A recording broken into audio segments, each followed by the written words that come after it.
Well, hello, gardeners. Welcome back. So we are in Vero Beach, Florida, Zone 10A for another fantastic outdoor backyard garden tour. So grab your cup of coffee, or depending on time of day, your glass of wine, and Bryce and I are going to walk through this garden, do the same things that we always like to do for you guys. We're going to talk about the plants and the trees. Bryce will be sure to stick the zones down below on the screen for you guys so you know exactly what you're working with and where you're working with it at. And then I'm just going to kind of, go into a little bit of detail on the plants and trees, so that way you guys hopefully just don't walk away with some inspiration. But if this is something that you're looking to create in your own space, then you kind of have a nice little overall shopping list to work with, something that you can really just, grab a hold of and take to your nurseries and get started planting. So for those of you guys who don't know me or maybe new to this channel, my name is Jennifer Bevins. I am a landscape designer here in Vero Beach, Florida of 25 years. We own Construction Landscape, and we have a business that does just this kind of thing. It creates outdoor spaces, creates tropical retreats for people, and solves problems like we did here. In this particular space, Bryce, just kind of get a kind of panoramic so everybody can really kind of see what we're working with. I cannot wait to just walk through this beautiful garden together. But we had a couple different problems that we had to kind of work through in this space. Now, my clients, Michelle and Guy, created this beautiful outdoor patio area, which to me is like a resort in itself. This is like a living area that I would never, ever want to leave. But when they were done with construction, it pretty much just, it left it just unfinished, they felt. They're enjoying this space. They're all sitting here together, and they're looking out at what's pretty much a field when I first got here. So it was a xeriscape, a blank canvas, which I don't get to work with very often. So honestly, it was like a dream for me.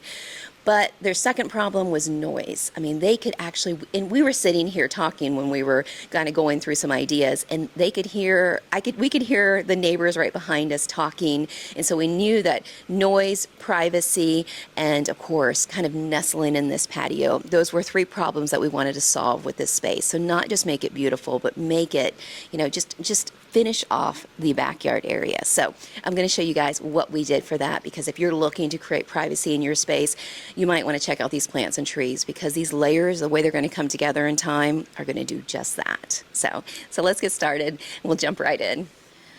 So here we are, you guys. I'll just, Bryce, do a quick panoramic of this area. That way we're kind of looking at what we're working with. And you guys can see that we did focus in on what I would consider, if this were a normal backyard space, it would probably take up most of the backyard. But we didn't go into any of their, they have just an extensive amount of property, which is fabulous, but most of us just don't have that to work with. So what I did choose to do was bring the main focal point, the main feature, right by the seating section, right by their eye line, something that's going to draw them out. And speaking of drawing them out, we did a pathway off of a pathway, which I love to do. I have the gray granite here, and we inset some beautiful stepping stones.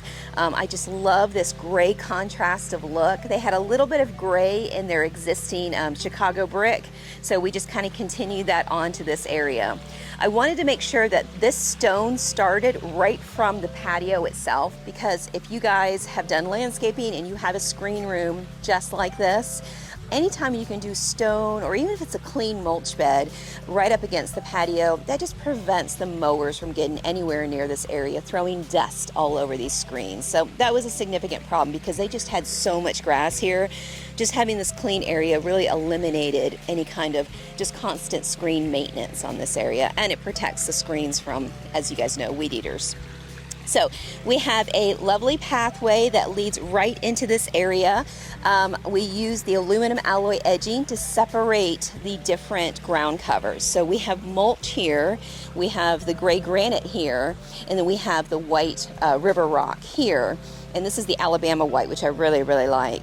But you guys, I did an edging video. This is what I meant when I said in my previous video, I'll get Bryce to stick it up here, what edging I like to use for what things. I love the aluminum alloy edging for dividing stones, or dividing stone from mulch, but not so much for dividing mulch or mulch from grass, because you know, the mowers come through like the Wild West in a lot of these developments. So having a mower hit this edging is not, you know, it's not as easy. I use the Buta edging for that. Buta edging is just tough and durable, and it gives us still a nice streamlined look. So I'll be sure to put that link down below.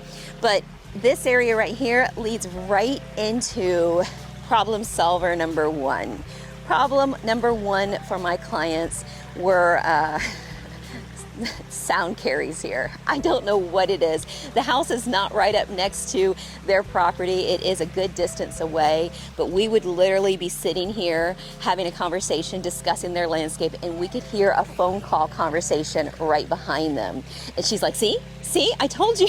It's like that, which was even a surprise to me, because I deal with a lot of my clients, just like my own home, where the houses neighbor up right around you. You know, it's in the vicinity, like you can see or throw a stone to the house next door. So I can understand hearing a lot of conversation that way. But at such a distance, it was kind of surprising to me how much it carries over a blank field. And that's exactly what they kind of had to work with here. There was not a lot of landscaping in this area other than the outside perimeter buffers. This was pretty open, so sound totally carried. So the first thing that we did was discuss putting in a water feature.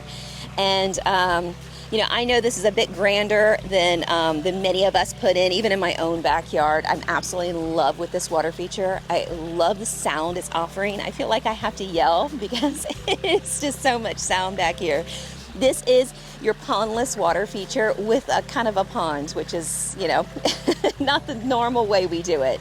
But I love the way that this falls from one little water beached area to the next little pooling area. You know, you have several waterfall on water, which to me makes so much more noise than water splashing right into rock and disappearing. So since our goal was really to create sound on sound and kind of create more of a white noise back here, that's exactly what we chose to do. We chose to leave pools throughout the whole waterfall, and I think it turned out great. On this particular feature, we partnered with Florida Custom Aquatics. They are also a certified aquascapes contractors, and we all have a network together where many a times we'll work with each other on different projects in our areas to kind of really get a different artistic eye. And it was fabulous working with Brad and Adam to create this feature, because I think that just the combination of what we wanted to achieve here was really great, playing off of each other, and they created a gorgeous, gorgeous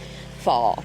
I mean, I'm just in love with the rock choice. I mean, look at the size of this thing, you guys. I mean, this is fabulous. So our excavator is huge, because, you know, guys, when they buy machinery like my husband, oversize everything with their machines, and we had trouble getting this guy in here. Brad and Adam were really balancing getting this big old rock in here, and we knew that once it got here, we were hoping and praying, fingers crossed, that it was going to fit this spot perfectly, because it wasn't coming back out. And fortunately enough, it worked. So it really did do a nice job of anchoring this. So I'm in love with how this comes out. It curves around. There's a spillway there. It drops into a couple falls here. I love how this back spot here looks like it's kind of eroded, and the water is just kind of pushing right down that corner, dropping here. We wanted just a little bit more sound, so we brought in a little urn there and made a little spillway there just to give an extra sound of water splashing, and then put a giant apostle iris right in the middle as like a little crowning effect. So I just think it turned out lovely. Nice bit of different variations of material. This is Tennessee fieldstone. We have river jacks right there. I love how that holds that corner in. We knew that was going to be a wet area, as that was a low spot for water to travel, and, you know, in case we have some heavy rains. But that's going to do a nice job of anchoring that corner with weight. So then we have kind of a same situation here with different variations of stone. But to me, it's the variation of stone that really does it. It's just like plants and trees, you know, having those different levels or different contrasts. Gosh, it pulls everything together to give you that kind of really, really controlled but natural feel. So, well, one of your favorite water features? This is absolutely one of my favorites. So if you guys have any questions about it, put in the comments down below. I'm also thinking about doing a waterfall video, like a how-to. It doesn't have to be anything this elaborate, but maybe, you know, we've learned so many things through aquascapes on how to build build a realistic feature instead of making it TP shaped. You know, kind of some different techniques that you can do with very, very small stones to create a very similar look, but with just smaller boulders. If you guys are interested in that, let me know and I'd be happy to put that together for you. So, but now for the landscaping part of it, which is, you know, obviously my favorite. So, all right, you guys. So in looking at this space, with such a big feature, my biggest concern was having enough landscaping impact around it to where the waterfall wasn't the biggest thing in the yard. The last thing you want to see is that that's just the big giant thing in the yard, and then everything else slopes off to nothing. It makes it, you know, there's no scale to it. So we brought in a variety of tree layers. So for right now, it's very, very young, but you can really, I want to share with you kind of how that's all going to grow in together. I'm going to start off with one of my just favorite palm trees of all kinds.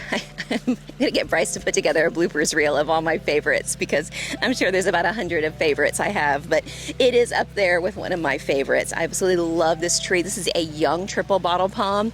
It will become 14 foot in no time. They do grow, you know, somewhat slow, but they do get there. They grow about 1 foot to 2 foot a year. So, and they also grow widthwise, which is fabulous. When you have a triple, and I know they're hard to come by, but if you find one, no matter how little it is, plant it, because they are just so gorgeous as they get bigger. So this guy is not in his prime of any kind yet, but soon he will be. Those 3 legs are going to really bow out like this, and that canopy is just going to arch this way and that way. And this leaf canopy will completely engulf this side of the water feature. And if you guys remember my water feature, you know, I did the same thing with my triple spindle palm, and it now branches right over top of the end of my water feature, just like this one will, and I absolutely love that when I see it in the garden. So I think that this is going to do just that as it matures. So so this is kind of my anchor point. I kind of needed something here right in the front that wouldn't overtake or block too much from the sitting area, but have enough weight or impact that kind of gave us a nice anchor on this corner. So so we had more room, so we did a triple bottle palm. On that side over there, I didn't have the room, so obviously you can see we needed some kind of weight or some kind of structure on this side right here, so we had to work with something smaller. A false agave was the perfect impact for that side right there. And that's kind of what I mean about balance, is you need to really kind of work with your environment. We had more room for it to bow out on this side, so we were able to use something bigger like this triple bottle palm. As far as ground covers go, this is the Golden Dew or Gold Mound, and I've gotten this question a lot, and I'm so sorry to confuse people. Golden Dew and Gold Mound are the same plant. Golden Dew is what we used to call them 20 years ago. Nurseries have evolved and they now call them Gold Mound, and then now some nurseries still call them Golden Dew. So I go back and forth, but they are the same plant. Gold Mound, Golden Dew are just a nice, beautiful, consistent, low ground cover. So I use them for just that. So this is going to be about 2 foot tall, and then kind of create a nice little swath of bright contrasting color. There is a bloom on it, you guys, but it's pretty insignificant. It's a little purple bloom, but to me the real beauty is in the color of the leaf, because I can pair it with something that has dark tones like the dark green Blew My Minds here with those dark blue flowers. So it's just, to me, they work so well. And then you can tie them in with something like the Dwarf Kcias here that also had that dark leaf with dark, beautiful reddish orange flowers. So that contrast of red, orange, green, yellow, green, and blue are gorgeous. But what these 3 plants all have in common here is that they're not aggressive growers. So this is a grouping that'll stay about 1.5 foot on that corner by the waterfall. This will get 2 foot here, so we'll have a little perk of height here, but not so much so that it won't outgrow these here, which will get 2.5, 3 foot here. But all of these will grow in the same ratio to be around a tree that grows as slow as this triple bottle palm. So they're not going to compete or engulf this bottle palm like a lot of taller or bigger plants would. So this tiering is going to be a very nice controlled tiering, something that you could also use for agaves, which is why I have them over there on that side for the agaves, because the height requirements, the leaf structure, the growth rate is all slow and compact. They can go around your structure plants. So agaves, small palm trees, without overtaking them.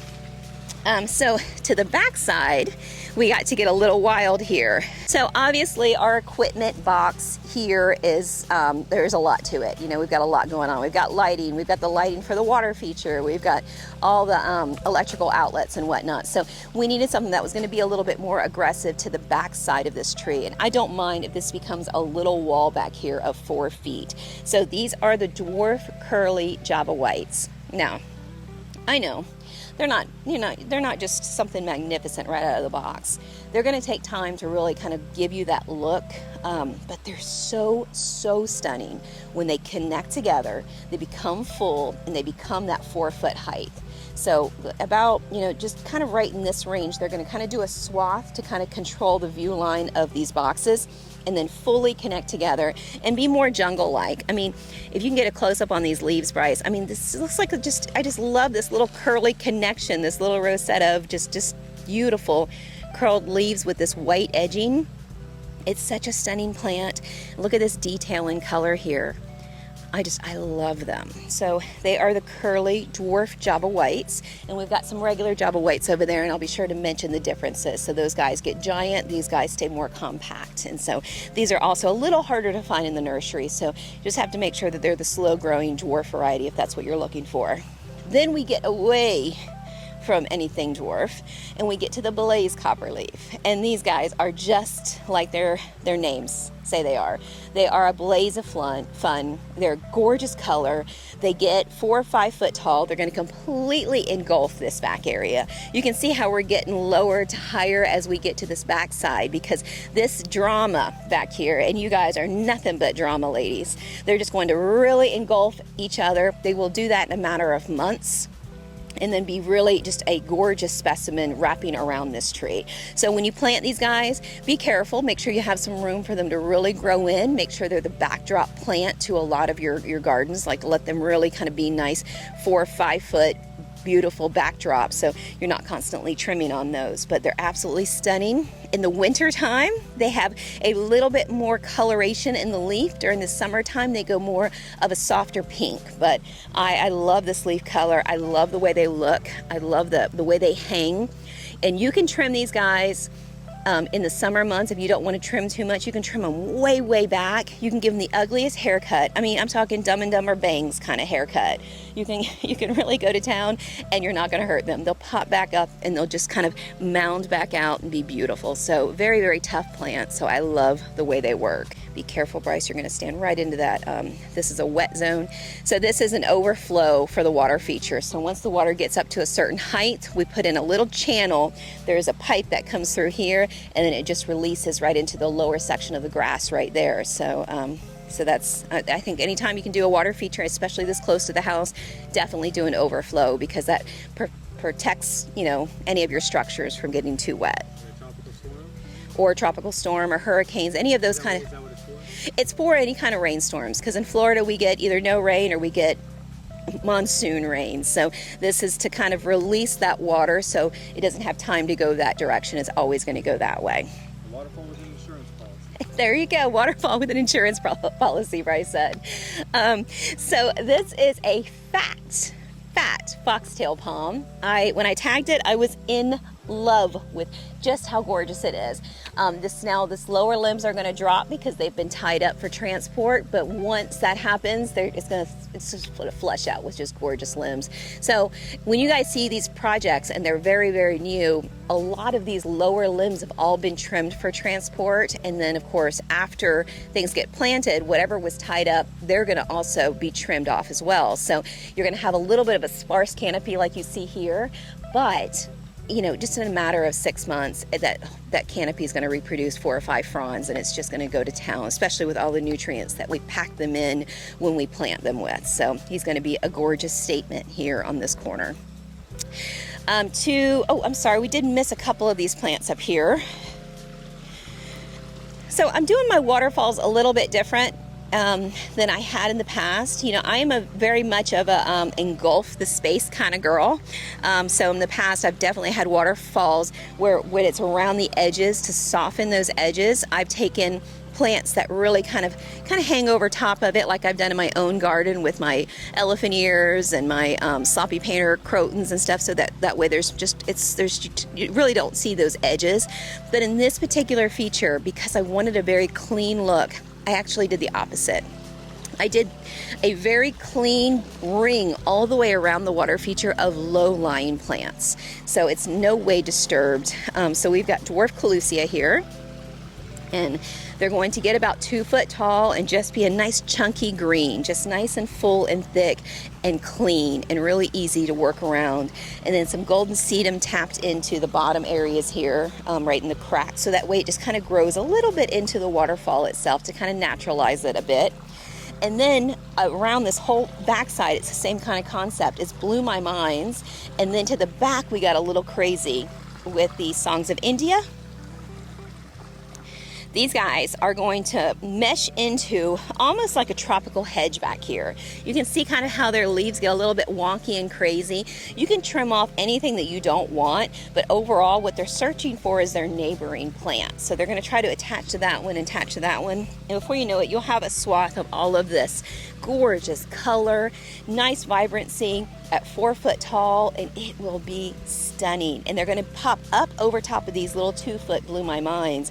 And what a color contrast from inside. You know, they have the screen room there, so I definitely wanted to make sure that I had enough color that they're gonna see all of just the slight changes of variations of the plants that they have going on back here. I want the tropics to be inside as much as possible. So when we have screen rooms, I go a little bit crazy with color.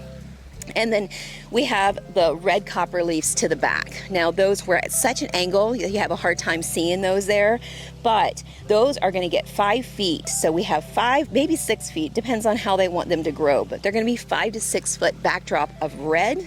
You have the Songs of India with their bright tones at about 4 feet, and then 2 feet with the Blew My Minds. And then again, a little pop of color with the golden sedums coming through the cracks there. So it's the same thing that I do. I'm a rinse and repeat kind of girl. It's bright colors, dark colors, bright colors, dark colors. Nothing shows up against a brighter color than a darker color, so that they play so well together. So when you guys are working through your garden, make sure you do nice patches. And I don't mean one light, one bright. I mean collection. So if you can do a swath of one, a swath of another, and a swath of another, then you've pretty much made yourself a beautiful landscape plan, and with just a handful of plants, because that really takes off and really works. Right over in this little corner right here, Bryce, I want to share those with you. I didn't use many of them, but there's only 4. Those are the Rosa curly copper leaves. Those are also a dwarf, so they're not going to compete in any way with the blaze copper leaf. They're kind of just closer. I wanted something to highlight that cool little rock wall that you're standing on there. I just think that that's kind of a nice little cool addition. It holds the grade of the waterfall area in, and that's more for the logistics of making sure that the weakest part of the waterfall, which is up at the very top, is make sure that grade is nice and tight and packed in. So I use plants and trees to hold grades in, but in some key areas you definitely want to have a little bit more tension on that. So this spot right here never bucks back and moves. So that's just a nice little anchor wall there. And then now we're here for the crown of the whole feature. So this is obviously a big wide waterfall, so we needed something with some gravitas, something with some impact. This is a Alfredi palm, also nicknamed the cold coconut, and it's nicknamed that because these long fronds kind of emulate a coconut palm. It's not actually in the coconut palm family, but it is a gorgeous plant to work with, a gorgeous tree to work with. I love its upright fountain kind of look. You have that kind of tight, I'm gonna get out of the way so you can see it, that fountain tight like base here. And I just see how it's almost like a bottle base down below, and then it goes narrow, and then explodes at the top, which, oh my gosh, you guys, I just think it is absolutely stunning. It's huge. They grow incredibly slow. So this is not a tree like a coconut palm that will grow 3 to 4 foot a year. This tree, you're gonna get 6 inches to maybe close to a foot. I mean, it had to be in really good conditions for that, but 6 inches is the average. So when you've got a tree that you need big time coverage, and you need it to be there for years, this is your go-to tree. Now, the one negative with this tree is it's a water hungry tree, so you need to make sure that during the establishment period it gets watered at least every other day. For if you're using a hose, you want to maybe circle that for about 4 or 5 minutes. If you're going to use a drip line system, then 30 minutes at least. So this is a fabulous tree.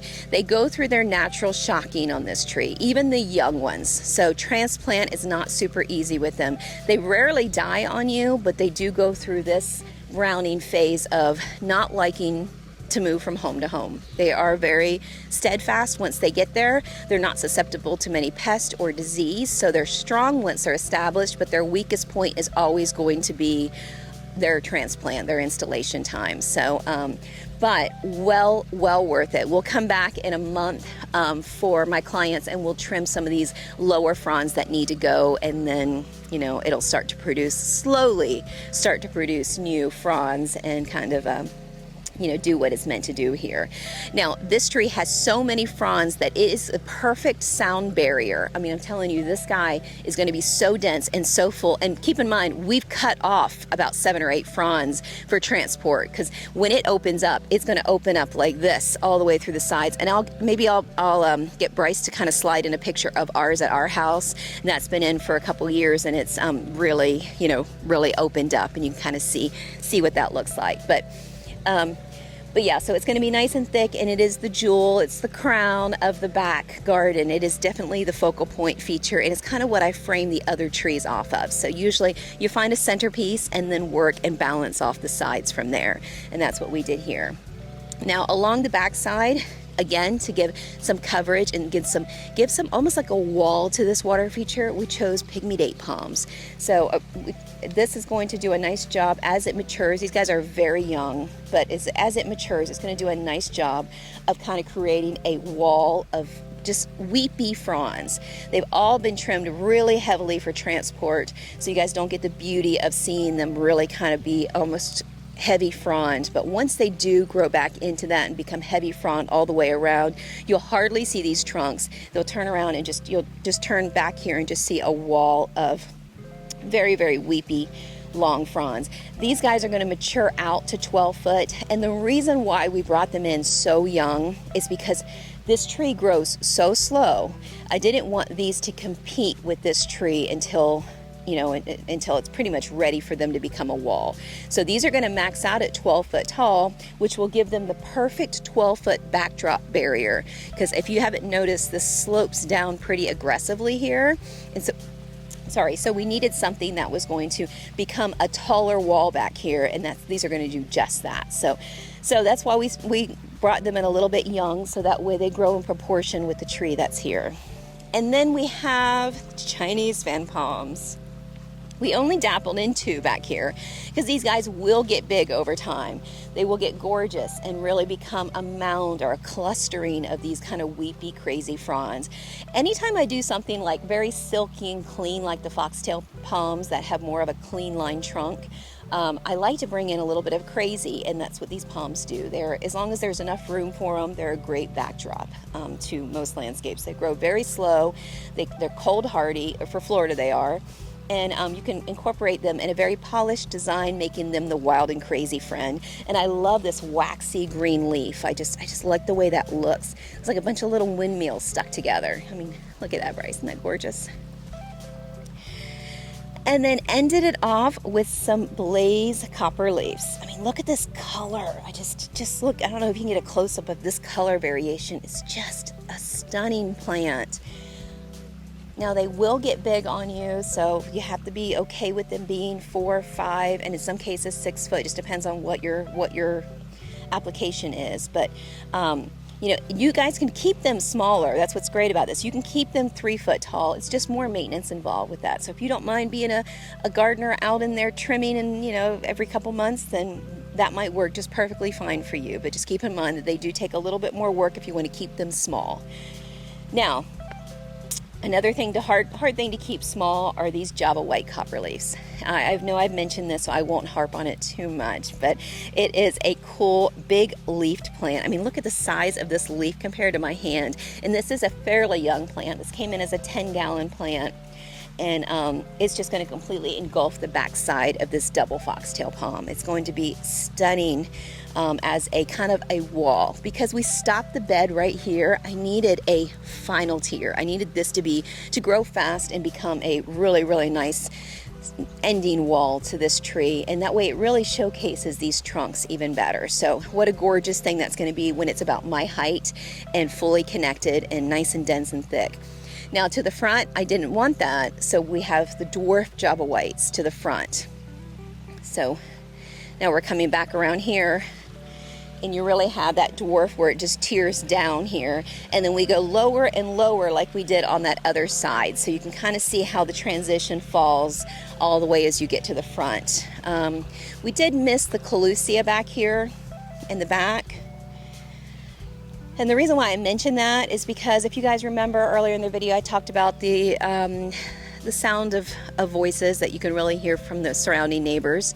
And so the Kusia is not only a great visual barrier as far as a backdrop where it completely conceals you kind of like a green wall, but it also is so thick and so dense. There's so many leaves packed in, and it has that big glossy green kind of succulent leathery leaf that does a good job of just bouncing sound off. It's just truly amazing when you allow those guys to get tall, big, and thick. It's like you're like, what's going on over there? Is there construction happening? You hear nothing. It's great. So that is our goal, to create that blockage, that sound barrier. And so this circles the rear side of the water feature doing just that. So we have like multiple layers as almost like a soundproofing agent.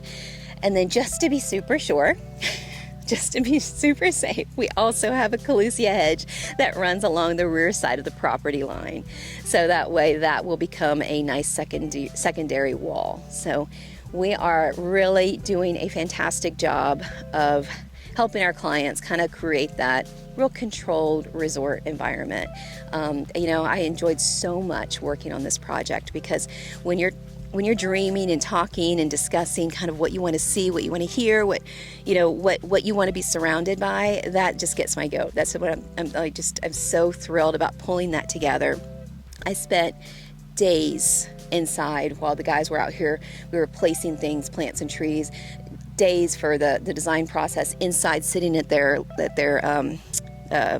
grilling station, at the table, the dining table, the outdoor sectional, all of that. I went from place to place to place because my goal is to create that space for every different angle, and it's the same way with inside. It's the window that you wash dishes at. It's the front door that you open when it opens up to the back, when all the doors or the windows open up to the backyard. It's that pop of impact that you want, that draws you from one place to another, because we want to live outdoors. That's our goal, especially here in Florida. We're at the benefit of a beautiful, tropical environment. So let's use it. And so, instead of spending 2 or 3 days for me at a, gorgeous retreat, I would just rather spend it at home and create my own retreat. And so I feel like I get to work with a lot of like-minded individuals who want just that. So if that's your vibe or that's your look, then I hope these videos help kind of give you some direction, or maybe some inspiration is all you need to get out there in your garden and create those same kind of looks for yourself. So, well, gardeners, I think that's going to be it for today. Don't forget to pick up your True Gardener t-shirts. They are out. Bryce has done a great job of sourcing a great fabric. I'm in love with them. For those of you guys who are kind of on the border like me, maybe size up a little bit, because I noticed they do kind of fit just a tad bit tight. So hopefully that helps. But also the True Gardener hats. Oh my goodness. Yes, I'm excited. My wine glass is on its way, and coffee mug, and because Bryce had to do a couple little tweaks on that, but I think that it's all for the best. Check out this video, you guys, if you're wanting to create a tropical look, but your space isn't quite the size of this one. Maybe it's nice and narrow. This one might help give you guys some really good inspiration for a smaller backyard.